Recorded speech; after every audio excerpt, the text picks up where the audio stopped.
इस दास को भेजा कि वो जड़ कौन है, वो कबीर साहब है, वो परम अक्षर ब्रह्म है, वो मूल। तो 15वें अध्याय के गीता जी के 1 से 4 का अर्थ है, गीता ज्ञानदाता कहता है कि अर्जुन, तत्वदर्शी संत की यह पहचान होगी कि उस संसार रूपी वृक्ष के सभी पार्ट्स को, सभी विभागों को, तना, डार, पत्ते, जड़ कौन है, तो जो बताता है सवेदवित, वो तत्वदर्शी संत है। उसके पश्चात तत्वदर्शी संत की प्राप्ति के पश्चात परमेश्वर के उस परम पद की खोज करनी चाहिए, जहां जाने के बाद साधक लौटकर कभी संसार में नहीं आते। और जिस परमेश्वर ने सारे ब्रह्मांडों की रचना की, और केवल उसकी भक्ति करना, मेरी भी नहीं करना। यदि पूर्ण मोक्ष चाहता है, जहां जाने के बाद फिर लौट कर नहीं आते, वहां जाना चाहता है। और फिर 15वें अध्याय के 16 और 17 में बताया है कि 3 पुरुष हैं, सरपुरुष और अक्षर पुरुष। सरपुरुष तो ये ज्योति निरंजन काल है, अक्षर पुरुष उसका तना समझो, जो 7 संग ब्रह्मांड का स्वामी है, और सरपुरुष केवल 21 ब्रह्मांड का स्वामी है। और उसके 3 शाखा हैं जो वृक्ष के, वो रजगुण ब्रह्मा, सदगुण विष्णु, तम गुण शिव जी रूपी समझो। और फिर बताया है 15वें अध्याय के 17वें श्लोक में कि उत्तम पुरुष है तू अन्य परमात्मा इति उदाहरते। उत्तम पुरुष तो कोई और है, जिसको भगवान कहते हैं, परमात्मा कहते हैं, वही तीनों लोकों में प्रवेश करके सबका धारण पोषण करता है। अवय ईश्वर है, वो अविनाशी परमेश्वर है, सबका धारण पोषण वही करता है। जैसे मूल से, जड़ से पूरे पेड़ की, वृक्ष की पोषण होता है, परवरिश होती है। तो यहां ये स्पष्ट किया। और कई आपको भ्रमित कर देंगे कि गीता अध्याय नंबर 15 के श्लोक नंबर 18 में गीता ज्ञानदाता कहता है कि मैं लोक वेद में पुरुषोत्तम प्रसिद्ध हूं। तो पुण्यात्माओं, वहां ये क्या कहता है कि मेरे अंतर्गत जितने भी प्राणी हैं 21 ब्रह्मांड में, इनसे मैं श्रेष्ठ हूं, इनसे मजबूत हूं, इनसे बलवान हूं, ताकतवर हूं, बुद्धिमान हूं। इसलिए लोक वेद में इस दंत कथा के आधार से मैं पुरुषोत्तम प्रसिद्ध हूं। आई एम नॉट पुरुषोत्तम, क्योंकि उसने तो 15वें अध्याय के 17वें श्लोक में स्पष्ट कर दिया कि पुरुषोत्तम तो कोई और है, उत्तम पुरुष है तू अन्य परमात्मा इति उदाहरत।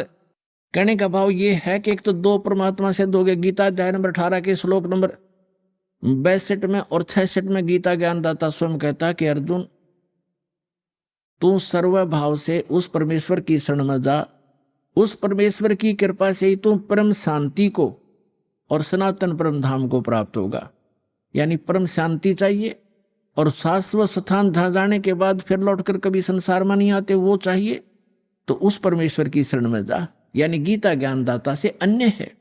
और फिर उसके विषय में बताया कि 4 अध्याय के 32 और 34 मंत्र में स्पष्ट किया है कि वो परमात्मा अपने मुख कमल से आके ज्ञान देता है, वो तत्व ज्ञान है। उसके मुख कमल से बोलेगी वाणी में, सच्चिदानंद घन ब्रह्म की वाणी में, वो यज्ञों की जानकारी यानी धार्मिक अनुष्ठानों की जानकारी विस्तार से कही गई है। वो तत्व ज्ञान है। उस तत्व ज्ञान को तो तत्वदर्शी संतों से पूछ, मैं नहीं जानता। यदि जानता होता गीता ज्ञानदाता तो 1 अध्याय और बना देता। इसलिए उसने कह दिया है कि तत्वदर्शी संतों से पूछो।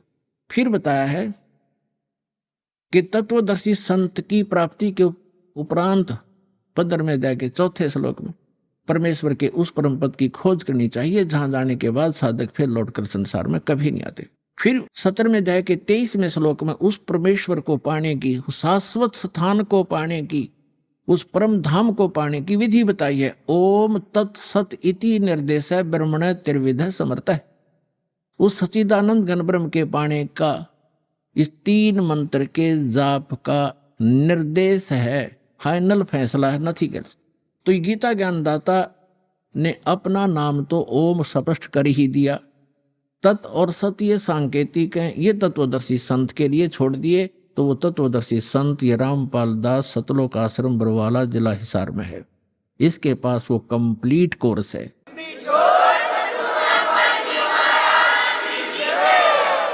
तत् और सत ये सांकेतिक है। तत् ये अक्षर पुरुष का मंत्र है, ये अन्य मंत्र है, तत् नहीं है, अन्य मंत्र है। और सत ये परम अक्षर ब्रह्म का मंत्र है, जाप है, वो अन्य मंत्र है। उसको सार शब्द भी कहते हैं, सार नाम भी कहते, आदि नाम भी कहते। तो ये कंप्लीट कोर्स है उस परमेश्वर के पाने का। और वो कंप्लीट कोर्स उस तत्व ज्ञान के अंदर है जो परमात्मा ने स्वयं आकर बोला है उस होगा नहीं। ये चारों वेद मेरी महिमा का गुणगान करते हैं, लेकिन इन वेदों में वर्णित विधि से मेरी प्राप्ति नहीं हो सकती। और जिस ज्ञान से, जिस वेद से, उस तत्व वेद से मैं मिलूं, वो ज्ञान इन वेदों में नहीं। ये वेद जानते नहीं, वेद मेरा भेद है, मैं ना मिलूं वेदन के माही, और जौन वेद से मैं मिलूं, ये वेद जानते नहीं। उसको बताने के लिए स्वयं परमात्मा आते। तो हमारा जो प्रसंग चल रहा है, हमने पुरुष को सिद्ध करना, पुरुष माने परमात्मा। ये देखिएगा, श्रीमद् भगवत गीता रख दी, यजुर्वेद उठा लिया, और ये महर्षि दयानंद सरस्वती द्वारा ही अनुवादित है। ये यहां से प्रकाशित है, ये वही वाला है जो हम पढ़ रहे थे अभी थोड़ी देर पहले, ये वही वाला है। हम 4400 अध्याय पढ़ रहे हैं, 40वां अध्याय यजुर्वेद का। 15वें श्लोक में हमने पढ़ा है ओम करतो समर कलबे समर करतो समर। ये तो पढ़ लिया कि ओम नाम का जाप काम करते करते श्रवण करो, विशेष कसक के साथ श्रवण करो, मनुष्य जीवन का प्रथम करतो जानकर श्रवण करो। वायु अनिलम अमृतम अथ ईदम भस्मांतम शरीरम।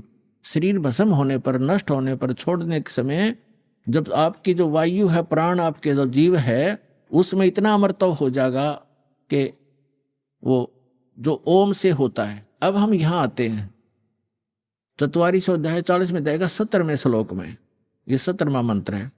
इसमें लिखा है हे मनुष्यों, जैसे ज्योत स्वरूप रक्षक मुझसे, गीता वेद ज्ञान दाता कहता है, मुझसे अविनाशी यथार्थ कारण के आच्छादित मुख के तुल्य उत्तम अंग का प्रकाश किया जाता है, या किया जाता है आना चाहिए।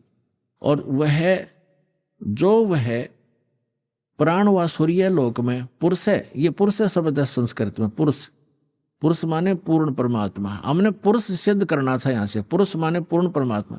एक तो ये खुद कहता है कि मैं ज्ञान दे रहा हूं, हे मनुष्य, क्योंकि ज्योत स्वरूपी रक्षक मुझसे, ये ज्योत स्वरूपित है काल, मुझसे जो अविनाशी यथार्थ कारण के आच्छादित मुख के तुल्य उत्तम अंग का प्रकाश किया जाता है, यानी ज्ञान दिया जा रहा है। जो वह वेद ज्ञान दाता कह रहा है कि जो वह प्राण व सूर्य मंडल में पूर्ण परमात्मा है, वह तो प्रोक्ष है, वह तो प्रोक्ष है। यहां है लिखना था अहम, यू कहता अहम, यह है असो सो असो अहम। ओम खम ब्रह्म, खम माने ब्रह्मलोक, दिव्य आकाश रूप, ब्रह्मलोक रूपी दिव्य आकाश में ब्रह्म रहता है, और ये मेरा ओम नाम है। अहम, अहम माने मैं आकाश के तुल्य व्यापक ब्रह्म, ब्रह्म ना लिखा, मैं ब्रह्म हूं और मेरा ओम नाम, मैं उसका ओम सबका रक्षक जो मैं उसका ऐसा नाम जानो। ऐसा कि ओम लिखना था, मेरा ये ओम नाम जानो। ये आधाड़ंगा डाया इसने, तो इसे सिद्ध हो गया कि वेद ज्ञान दाता कह रहा है कि मेरा तो ओम नाम है। वो परमात्मा, पुरुष माने पूर्ण परमात्मा तो गुप्त है, वो अन्य है, वो प्रोक्ष है। तो यहां अब हम आते हैं ऋग्वेद मंडल नंबर 9 और सूक्त नंबर 1 के मंत्र नंबर 8 और 9 को स्पष्ट करेंगे। पहले तो हमने पुरुष का अर्थ इन्हीं के इन इंजीनियरों से लेना पड़ेगा, क्योंकि नहीं तो ये बहका देंगे आपको। पुरुष माने आदमी हो से, क्योंकि परमात्मा भी मनुष्य जैसा है, इसलिए प्रथम पुरुष वही है, सेकंड हम पुरुष हैं, मनुष्य। तो वहां प्रथम पुरुष, क्योंकि जैसे पवित्र बाइबल में लिखा है कि परमात्मा ने मनुष्य को अपने जैसा बनाया, तो वो भी पुरुष है, वो परमात्मा है। हम भी पुरुष से, हम नासवान हैं, हम डुप्लीकेट हैं, उसकी शकल है, उसी के आकार मिलते जुलते मनुष्य।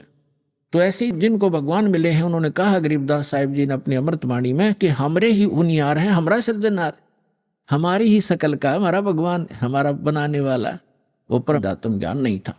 अब वो ज्ञान इस दास को दिया उस परम पिता ने, इसका लाभ उठाओ। अब देखो, अब हम आगे ऋग्वेद मंडल नंबर 9 सूक्त 1 और मंत्र नंबर ये 6 तक तो ये परमात्मा लिखते आगे, और 7 में इन्होंने पुरुष लिखना कर दिया। उस पुरुष को, उस परमात्मा को लिखना था, तब माने उस परमात्मा, उस पुरुष को लिख दिया। कोई बात है यार, यहां गड़बड़ कर दी। अब पुरुष माने परमात्मा, आपको पूर्ण परमात्मा, तो हम इसको पूर्ण परमात्मा बोलेंगे। उस पूर्ण परमात्मा को उग्र गतियां प्रेरणा करती हैं, यानी जब संसार में हाहाकार मच जाती है और अध्यात्म गुरु जो है अज्ञानी हो जाते हैं, उनका उद्देश्य केवल जनता को ठगना ही हो जाता है और हाहाकार मच जाती है, सब प्राणी दुखी हो जाते हैं, तो परमात्मा दुखी होता है क्योंकि हम सभी उनके बच्चे हैं, वो हमारा पिता है, तो अपने का दुख अपनों को ही होता है। तो फिर वो परमात्मा उन उग्र गतियों से प्रेरित होकर 600 वर्ष पहले परमात्मा आए थे, ऐसा ज्ञान बता गए थे, एकदम शांति हो गई थी समाज में जो अभी तक चल रही थी, कोई लूटा खसोटी नहीं थी, प्यार से रहते थे, कोई किसी की आत्मा दुखाते समय डरता था भगवान से। अब आग लगी है, सब पूरे विश्व में माया माया दिखाई देती है, ना कोई लाज